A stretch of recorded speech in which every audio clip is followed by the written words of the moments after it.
திருவிழான்னு வந்தா இவ கோயில் வர மாட்டா.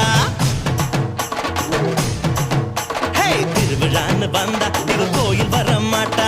அரிச்சந்திரம் போல இவ போய் பேச மாட்டா. கண்ணகிய போல இவ கோவப்பட மாட்டா. இன்னொரு விஷயம் கேளு. என்ன என்ன என்ன நீ இன்னொரு விஷயம் கேளு. நான் விட்டதெல்லாம் ரீல் வர மாட்டேன்.